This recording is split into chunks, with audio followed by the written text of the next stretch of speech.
안녕하세요. 수다하러 왔수다 최성락 박성호입니다. 이번에 저희가 가져온 영화는 9월에 개봉하는 이투 그것 2 개봉 시즌에 맞춰서 정확히는 이 챕터 2입니다. 네네 이 챕터 2 두 번째 이야기. 그렇죠. 개봉 시즌에 맞춰서 이 챕터 1에 대해서 한번 다뤄보려고 합니다. 개봉한 지 꽤 됐잖아요. 그렇기 때문에 많은 분들이 내용에 대해서 잊고 계실 수 있기 때문에 한번 간단하게 줄거리 소개 먼저 한번 해주시면 감사드리겠습니다. 여기서 그것은 광대죠. 광대. 네. 클라운으로 나오는데 이제 광대가 한 마을에 데리라는 마을이죠. 그쵸, 데리라는 마을에 나타나게 되어서 아이들이 하나둘씩 실종되는데 그중 주인공인 빌의 동생이 실종되면서 몇 년의 시간이 흘러요. 그렇게 되면서 빌과 이제 친구들이 만나서 그 사건을 조사하게 되고 광대와 맞서 싸우게 된다는 그런 큰 줄거리를 갖고 있습니다. 그렇죠. 그 광대의 이름이 페니와이즈 맞나요? 페니와이즈. 네, 맞습니다. 페니와이즈가 무슨 뜻인지 저희는 찾아보지 않았습니다. 여러분이 각자 찾아봐 주시면 좋겠습니다. 네, 그럼 줄거리 간단하게 얘기했고 제가 개인적으로 무서운 영화를 못 보잖아요. 그런데 제 개인적으로는 무서운 영화를 못 보는 분들도 보면은 재밌겠다 하는 영화였습니다. 좀 SF 같은 느낌이었거든요. 저는 혹시 이 영화를 처음 보셨을 때 개인적으로 어떤 감상이 드셨는지에 대해서 최성락 씨가 일단 무서운 영화를 정말 못 본다고 했는데 네. 볼만했다는 점에서 참 좀 놀랍긴 했어요. 왜냐면은 덴마크에서 유학 시절 때 친구들이랑 이렇게 거실 같은 데서 불 꺼놓고 봤는데 최성락 씨 같은 무서운 영화를 정말 못 보는 친구가 있습니다. 저는 영화보다 그 친구가 더 무서웠습니다.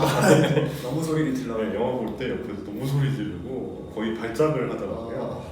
저도 이제 무서운 영화를 많이 보는 편은 아니고 저는 무서워서 본다기보다는 이렇게 공포 영화를 크게 좋아하진 않습니다. 이번 영화는 되게 재밌게 봤던 기억이 있어요. 영화적으로 공포 영화에서 무섭지 않다는 건 어떻게 보면 공포 영화 중에서 좀 실패적인 걸 수도 있어요. 최성락 씨가 무섭다는 건 좀 문제가 있는데 제가 못 본다는 거는 거의 뭐 이 세상 사람들이 다 볼 수 있다는 거나 마찬가지거든요. 네. 그래도 그 공포적인 영화로서만 봤을 땐 조금 실망적일 수도 있지만 어쨌든 이 영화는 단순히 공포 영화라는 틀 안에 갇혀두기에는 조금 안타까운 영화고요. 차라리 성장 드라마라고도 볼 수 있을 것 같아요. 근데 거기에 공포를 좀 가미한 굉장히 저는 재밌게 봤고 그때 봤을 때도 그렇고 지금으로서도 기억에 남는 공포 영화 중 한 편으로 꼽을 수 있을 것 같아요. 그럼 이 영화가 지금 공포 영화의 장르 안에 있긴 하지만 성장 드라마적인 요소도 많이 가지고 있다고 하셨는데 네. 그런 요소로는 뭐 어떤 것들이 있을까요? 우선 주인공들이 아이들을 주제를 하고 있고요. 그렇죠. 아이들이 총 빌 베벌리, 네. 벤 에디, 리치 마이크, 스탠 이렇게 총 7명의 아이들이 좀 등장하게 되는데 각자 다른 요소들이 있고요. 인종도 다른 게 있을 거고 집안 환경도 다를 거고 그래서 각자 다른 요소들이 있는데 그런 것들이 조금씩 어렸을 때는 너무 무서웠는데 그런 것들을 극복해가면서 성장해가는 드라마이기도 하고요. 그 과정에서 약간 그 사춘기 때 올 수 있는 사랑이라는 감정도 일진과의 싸움에서 약간 두려움도 있고 왕따 같은 것들도 존재하고 어른들과의 갈등 이런 것들도 있거든요. 그런 것들을 되게 굉장히 감정적으로 잘 표현이 됐어요. 그래서 좋은 성장 영화라고 저는 느꼈습니다. 그 감정을 표현하는데 또 배우들이 연기를 또 참 잘했던 것 같아요. 특히나 이제 주인공이었던 이제 빌과 베벌리 역할을 했던 굉장히 영화를 잘 이끌었고 그 외적으로 이제 조연들도 굉장히 연기를 잘했고요. 뭐 페니와이즈도 말할 것도 없고요. 그렇죠. 사실 페니와이즈에 대한 그 재밌는 일화는 굉장히 무서운 광대 분장을 하고 있는데 그 분장 안에 굉장히 잘생긴 얼굴이 있어서 그렇죠. 오히려 그 잘생긴 얼굴이 떠올라서 안 무섭다는 사람들도 꽤 있던 것 같아요. 빌 스카스가드 맞나요? 그 사람이? 네, 맞습니다. 그럴 텐데 그렇게 잘생긴 얼굴로 그냥 맨 얼굴로도 어떤 토크쇼에서 페니와이즈 그 표정을 따라하는데 네네. 그냥 맨 표정으로도 잘하더라고요. 네네. 그렇죠. 한국의 페니와이즈 한국판 리메이크 한국의 페니와이즈 바로 접니다. 연락 주시기 바랍니다. 그럼요. 영화 관계자분들 부탁드리겠습니다. 그러면은 이게 아무래도 공포 영화다 보니까 공포 영화로서 뭐 많이 무섭지 않은 건 약점이 될 수도 있지만 또 강점으로 가지고 있는 요소들도 분명히 있을 거라고 생각하는데 그런 요소들은 또 어떤 게 있다고 생각을 하시는지. 사실 이거는 좀 문화적 차이가 조금 있는데요. 네네. 약간 한국에서 어릴 때 네. 무서운 거를 생각하면 보통 이제 처녀 귀신, 망태 할아버지. 뭐 옹달 귀신, 어. 막 전부 다 귀신류. 그다음에 이제 너무 옛날에 얘기하는 것 같아요. 망태 할아버지가 조금 옛날로 갔네. 조금 가면은 이제 뭐 빨간 마스크. 아, 빨간 마스크. 뭐 이제 서양에서는 오래전부터 이렇게 어렸을 때 이제 트라우마까지 될 수 있는 게 광대라는 존재입니다. 그래서 광대 생각하면 사람들 어떤 사람들은 너무 무서운 것 같은데 이런데 한국 사람들 뭐 광대가 뭐가 무서워, 뭐 맥도날드 아저씨 아니냐. 아. 거기 일단 광대의 존재 자체가 나왔고 그 비주얼 자체가 굉장히 무섭고 풍선 빨간 풍선으로 나오고 맞아요. 비주얼적으로 되게 하얀데 빨갛고 그 색감이 굉장히 대비적이잖아요. 근데 그런 광대가 어른 애들을 이렇게 납치해간다 하는 설정 자체가 조금 무서운 거죠. 저는 개인적으로 이 공포적인 요소가 보통 어두울 때 많이 나타나잖아요. 네네. 저는 근데 개인적으로 이 영화에서 섬뜩하다고 느꼈던 게 그 에디가 그 약간 문둥병 약간 그 사람을 피해가지고 도망을 치다가 이제 페니와이즈가 이렇게 빨간 풍선 여러 개를 들고 이렇게 있죠. 근데 거기서 이러고 있다가 이제 막 애기한테 막 뭐라고 말하다가 막 그냥 그 순간이 저는 개인적으로 영화에서 되게 기억에 남는 약간 섬뜩한 장면이기도 했어요. 이 영화가 마냥 막 일반적인 공포 영화에서 뭐 따르는 그런 공포적인 약간 공식이라고 하나요? 약간 비틀어가지고 그런 사람들의 공포감을 조성할 수 있는 그런 요소들을 잘 담고 있다고 저는 생각을 합니다. 맞습니다. 이 영화에서는 어떻게 보면 그 점이 되게 강조됐는데 네. 도망칠 구석이 없던 것 같아요.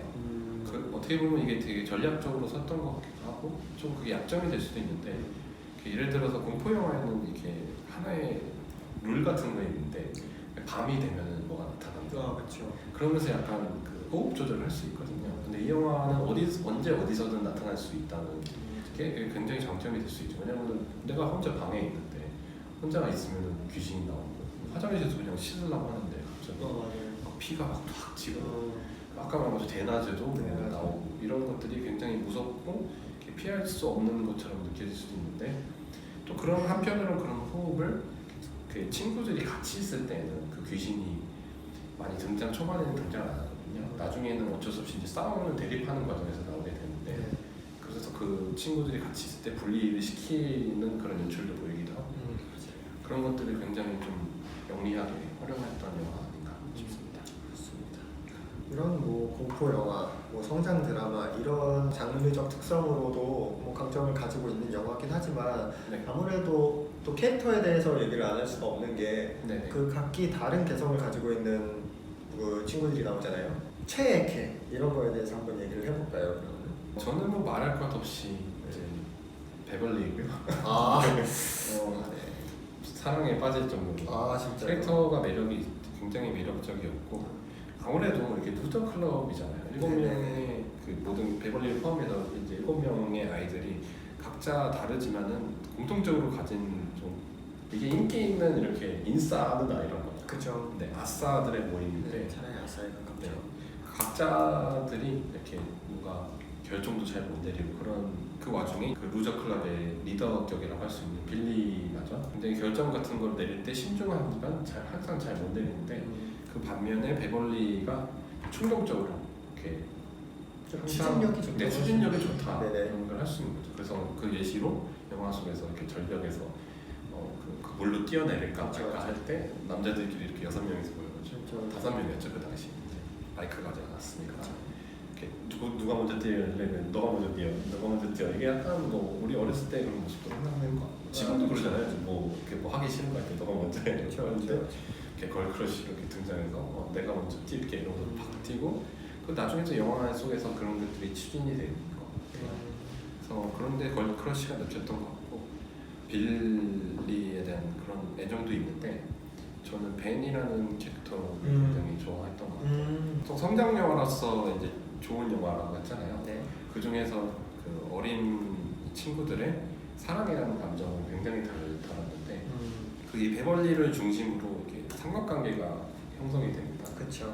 주인공인 빌리가 있고 당연히 베벌리가 있고 그 사이에 이제 벤이라는 전학 온 친구죠. 뉴키드. 그렇죠. 베벌리를 딱 처음에 뉴키드가 만났을 때 또 그때도 걸크러쉬를 보여주거든요. 약간 좀 뚱뚱하고 소화 비만을 가지고 있고 좀 루저 같아서 조금 그런 보통 이런 예쁜 아이가 이렇게 잘 대해주는 게 흔하지 않은데 그렇죠. 뉴키드 언더블럭 막 이런 거 들은 것도 되게 좋게 봐줘. 그래서 사랑에 빠지게 됩니다. 그렇죠. 약간 문학 소년인데 약간 맞아요. 왕따적인 기질이 있어서 도서관에서 시간을 많이 보내고 그래서 책을 많이 읽고 기사도 많이 읽는데 시를 써줘요. 이렇게 베벌리에게 시를 써줘서 몰래 카드를 넣었는데 베벌리는 조금 무심하게도 당연히 빌리가 써줄 줄 알았던 거고 네.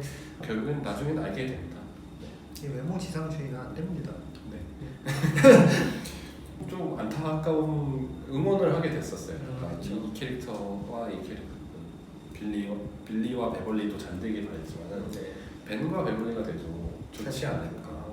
약간 글 잘 쓰고 자상한 소화 비만 아이보다는 말도 듣는 잘생긴 애가 좋다. 결국에는 이런 쪽으로 가서 좀 안타깝지 않을까. 그렇죠. 네. 그건 어떻게 보면 또 사회적인 풍자라고 할 수도 있겠네요. 네. 아 그리고 저는 개인적으로 굉장히 좋아했던 수다쟁이. 네. 리치겠네요. 네. 리치 안경 쓰고 맨날 독서를 퍼볼 수 있나. 네. 거길 왜 가? 우리 죽으러 가는 거야? 다 뭐냐? 이러고 맨날 그러고 친구 집에 갔던 마마보이 친구 집에 갔는데 엄마가 막 뭐 잊은 거 없니? 하면서 키스 딱 했을 때 우리도 해주길 바래 이러면서 약간 장난꾸러기면서 굉장히 의리도 있는 그런 친구가 굉장히 매력적이었던 것 같아요. 성락 씨는 어떤 캐릭터가 제일 좋아요? 저는 지금 말씀하신 리치랑 네. 제 에디 그 마마보이 소녀 있잖아요. 네네. 그 친구도 말이 되게 험해요. 그 친구도 사실 기본적으로 다 험하죠? 사실 이 리치라는 친구보다 이 에디라는 친구가 사실 더 욕을 많이 해요. 그런가요? 네. 뭐 그런 점도 있지만 이 에디라는 캐릭터가 초반에 약간 정말 마마보이 같은 그 엄마가 약 먹으라면 약 먹고 네. 뭐 엄마가 나가지 말라면 나가지 말고 막 엄마가 이거 먹으면 다 나누면 하고 그냥 다 나눌 줄 알고 네네. 이랬던 친구가 뭔가 한 사건을 기점을 해가지고 뭔가 되게 대담하고 용기 있는 사람이 되죠. 네. 엄마한테 막 정작 나를 지켜준 거 친구들이 엄마가 아니었다고 나 나갈 거임 막 이러면서 이제 친구들하고 같이 가는데 마지막 장면 마지막 그 지하에 들어가가지고 나오는 그런 장면들 같은 걸 보면은 굉장히 용기 있는 친구로 되게 말 그대로 성장을 해가지고 그런 부분에서도 캐릭터적으로 되게 마음에 들었고요. 리치 같은 경우에는 뭐 그냥 너무 재밌으니까요. 이 친구 그 안경부터 시작해가지고 이렇게 딱 잡혀있는 캐릭터잖아요. 네네네. 아 그리고 이 리치라는 캐릭터가 저는 개인적으로 또 정이 갔던 게 제가 요즘 또 기묘한 이야기를 열심히 보는데 저도 굉장히 애정합니다. 마이크잖아요. 마이크. 네네. 우리 마이크가 여기 나왔었다니. 그래가지고 좀 정이 많이 갔습니다. 기묘한 이야기가 많이 나와서 이제 기묘한 이야기와 이 시 굉장히 공통점이 많은데 그렇죠. 이 시 보면서 기묘한 이야기를 많이 떠올렸던 것 같아요. 네. 비록 소재는 다르지만 이 아이들의 성장 영화라는 면에서 굉장히 유쾌하거든요. 공포 영화라고 느껴지기 힘들 정도로 이렇게 웃긴 장면들도 많고 아이들의 그 순수함과 그 장난기와 막 사랑 같은 감정도 기묘한 이야기에서도 약간 광대가 괴물로만 바뀌었지. 네, 사실 이 한 영화 시리즈는 굉장히 공통점이 많거든요. 이번에는 좀 성장 영화로서 그것을 살펴보려고 하는데 네네. 어떤 면에서 이 좋은 성장 영화였나 아니면 어떤 면에서 안 좋은 성장 영화였나 그런 것들을 한번 말씀해 주시겠어요? 아 제가 그런 네. 어려운 질문에 대해서 이런 면에서는 좋았다라고 느껴지는 거는 이 친구들이 그냥 함께 이렇게 성장하는 게 되게 좋게 보였어요. 저는 성장 드라마라는 걸로 봤을 때 네네. 어떤 인물 한 명만 이렇게 약간 성장을 해가지고 그 축이 되는 게 아니라 그냥 다 같이 페니와이즈를 물리치는 과정에서 함께 이렇게 각자가 성장을 하잖아요. 뭐 어떤 식으로든 그 부분이 되게 성장 영화로서 되게 장점이었다고 생각을 해요. 그런 걸 보면서 이게 15세 영화로 저는 알고 있는데 15세 영화로 알고 있는데 7세가 봐도 굉장히 배울 7세요? 네. 뭐 담력이 좀 센 7세라면은 배울 부분이 많지 않을까. 벤 카드로 막 이름 새기고 이런 게 안 좋구나. 네네. 라는 걸 아는 거죠 이제 어. 교육적으로. 막 아버지가 막 폭행하려 하고 그거는 네. 그런 부분은 이제 좀 이게 약간 편집이 필요할 것 같긴 하네요. 약간 네. 7세에 걸맞는 약간 그런 걸로 해가지고. 광대 입에 쑤셔놓고 아. 네. 최성락 씨 입에 와이프 영화 관람가 조절을 잘 하시길 바랍니다. 네. 저는 뭐 포기할 것 같아요. 네. 또 약점이라고 한다면은 뭐랄까요, 조금 너무 유쾌함만 있었던 건 아닌가 싶기도 하고, 저는 너무 약간 조금 아까 말씀하셨던 것처럼 공포 영화라기보다는 좀 약간 네네. 코미디적인 요소들이 강해가지고 그런 것 때문에 약간 성장하는 게 조금 보이긴 했지만 좀 더 네. 강하게 느껴지지 않았다. 이 아이들이 참 성장을 했네 이렇게. 네네. 근데 이거는 그냥 개인적인 생각이니까요. 저는 개인적으로는 아주 좋았습니다. 네네. 네네. 뭐 어떻게 생각하시나요? 저는 그것이 성장 영화로서는 거의 완벽에 가까운 영화가 아니었나 싶을 정도로 네.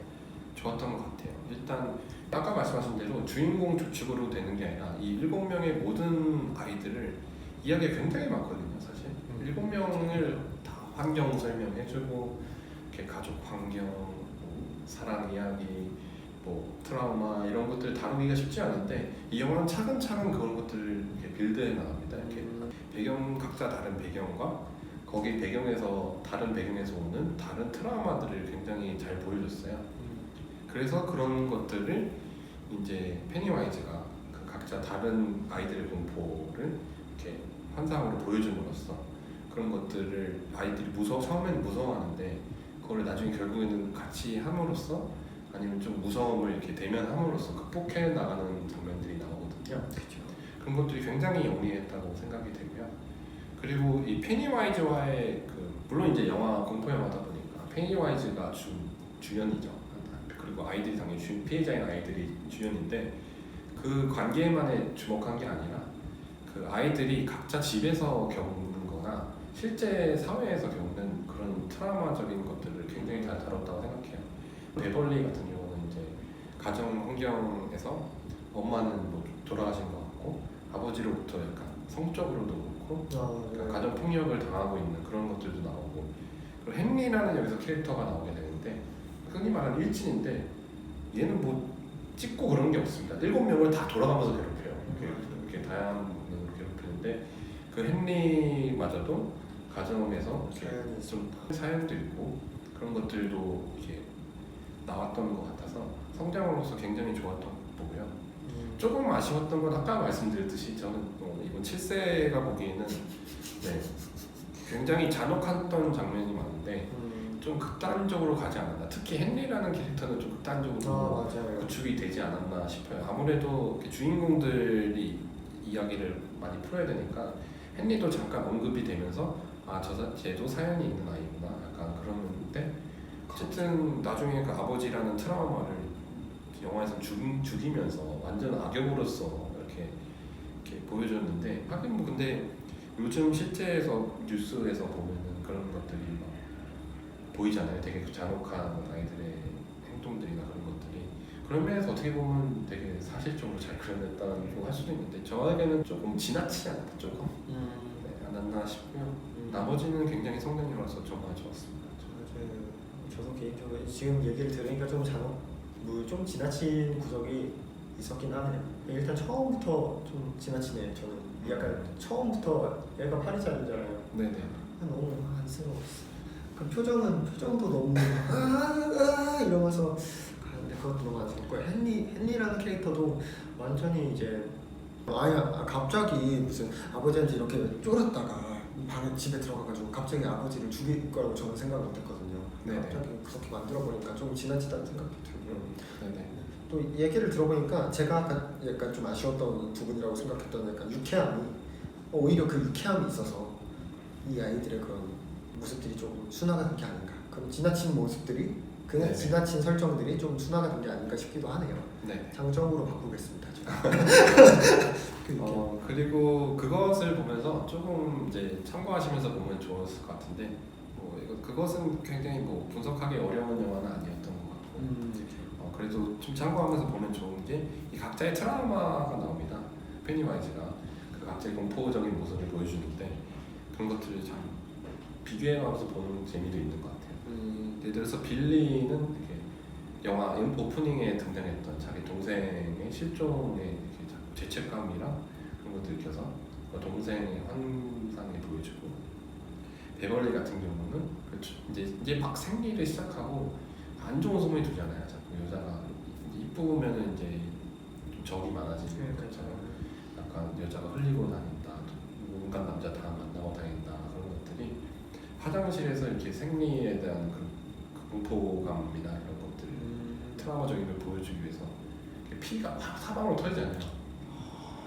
그 영화를 그 장면이 되게 굉장히 인상 깊었거든요. 약간 되게 인상 깊었던 영화 중에 하나였던 그 뭐였죠? 샤이닝인가요? 네, 샤이닝의 한 장면. 피가 이렇게 네, 나오고 그 장면이 되게 이렇게 연상되기도 했고, 다른 뭐 아까 말했듯이 이제 결벽증에 가까운 이렇게 병을 가지고 있는 그런 친구에게는 이렇게 문둥병 있는 환자, 뭐 좀비 같은 게 나와서 이렇게 막 뒹굴고 있고, 또 이렇게 신문 기사를 자주 보는 벤에게는 뭐 목이 잘린 그 신문에 연관된 게 나옵니다. 네, 그런 것들을 보면서 내 트라우마, 만약에 내가 페니와이즈를 만났으면 어떤 트라우마가 나왔을까? 어떤 게 나왔을 것 같습니다. 저요? 네. 그거를 여기서 말하기 그렇습니다. 술자리에서 나중에 말하겠습니다. 저도 한번 생각을 해봐야겠네요. 이렇게 생각을 한번 못했었어가지고. 그리고 마침 또 샤이닝 얘기가 나오니까 샤이닝도 그렇고 잇도 그렇고 둘 다 원작이 같은 작가의 작품이잖아요. 네, 스티븐 킹. 네네네. 그럼 이 사람이 되게 피를 좋아하나? 뭐 이런 생각도 드네요.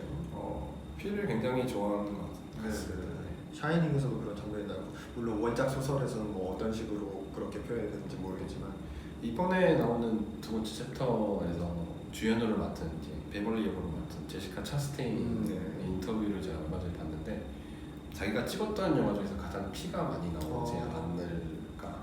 자기뿐만 아니라 공포 영화 통틀어서도 피가 가장 많이 나오는 영화가 되지 않을까 할 정도로 이번 두 번째 챕터에서도 굉장히 많은 피를 보게 되지 않을까 싶습니다. 조금 더 좀 마음을 단단히 먹고 가야겠군요. 네네.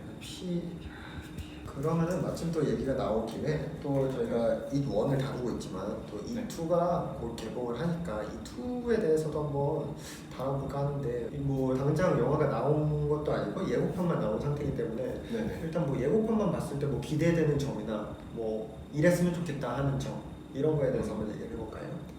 우선 첫 번째 예고편이랑 두 번째 예고편이 이제 얼마 전에 공개됐는데, 티저 예고편이 더 강렬했던 것 같아요, 저한테. 베벌리가 1편에서 그 아버지의 학대를 당해서 이모집으로 떠나게 되면서 타운을 떠나게 되거든요. 네. 근데 다시 무슨 계기인지 모르겠지만 다시 돌아오게 됩니다. 그러면서 그 자기가 살았던 집으로 가게 되는데, 거기에 무슨 할머니를 만나게 되는데, 그 약간 미스테리한 거기서 나오기 시작하는 것 같아요. 그러면서 그 할머니가 이제 결국에는 페니와이즈의 딸 같은 그런 연상되는 그런 장면들이 나오잖아요. 뭐 사진에서 아빠가 어땠다는지, 옛날부터 죽은 사람은 죽은 게 아니라는지, 그런 미스테리한 공포적인 게 나와서, 그것의 첫 번째 편에서 사람들이 많이 아쉬웠던 게 이거는 페니와이즈 얘기냐 아니면 아이들의 얘기냐. 그래서 페니와이즈의 사연도 듣고 싶다 했는데, 아마 이번 두 번째 챕터에서는 페니와이즈에 대한 사연도 조금 나오지 않을까. 그래서 예고편들을 조금 이렇게 봤는데 그런 것들이 좀 인상 깊었고, 이번에 예고편에서 굉장히 마음에 들었던 점은, 보통 두 번째 편을 가면서 딴 얘기를 하는 게 많은데, 어쨌든 이 7명의 아이들이 그대로 27년이라는 세월을 지나서 자라서 이 타운으로 돌아온다는 설정이 굉장히 전 마음에 들었어요. 그래서 예고편에서 한 명 한 명 비춰주는데, 여기서 조금 또 이제 예고편에 집중해서 보시면은 한 가지 의문점이 드는데, 7명 중에서 스탠이라는 아이 기억나시나요? 네네네. 라비의 아들. 네네네. 막 윤법 노리는다고. 네. 그 친구가 벌써 안 나왔어요. 이렇게 예고편을 보면은 어렸을 때 모습이 이렇게 어른 되는 게 크로스오버 되는 형식으로 나오는데, 그 친구는 나오지가 않아서 이 친구에는 과연 무슨 일이 생긴 건가. 왜냐면 이게 단순한 우연이라고 보기에는 힘들거든요. 7명 중에 딱 한 명만 빼는 거는 뭐 여러 명 빼는 것도 아니고. 그렇죠. 그런 것들도 있고, 어찌됐든 각자의 트라우마들을 가지고 이제 세상을 나갔잖아요. 그래서 1편에는 그 트라우마들을 극복하는 장면을 보여줬는데, 어렸을 때. 이번에는 아마 어른들로서 이렇게 밖으로 나갔으니까 이 어른들로서 가지는 트라우마의 연장선상이라든가 어렸을 때 가진 트라우마들이 보통 어른들까지 따라오잖아요. 그쵸. 그런 것들에 대한 이야기가 나오지 않을까. 그래서 그건 또 어떻게 극복해 나갈지. 또 다른 요소는 베벌리와의 사랑, 빌리와 또 여전히 그 예고편 보니까 썸띵이 약간 있는 것 같고 벤도 약간 마음이 있는 것 같고 기대가 그쪽에서도 많이 되는 것 같습니다. 그리고 실제로 아, 네. 머리를 지워야겠네요. 그래서 두 번째 편에 대한 거를 기대를 하면서 네.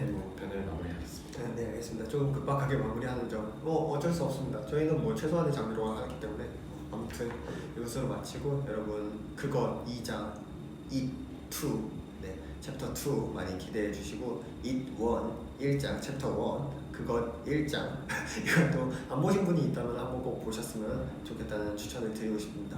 저희는 이것으로 마치고 다음에 또 괜찮은 영화로 찾아뵙도록 하겠습니다. 감사합니다.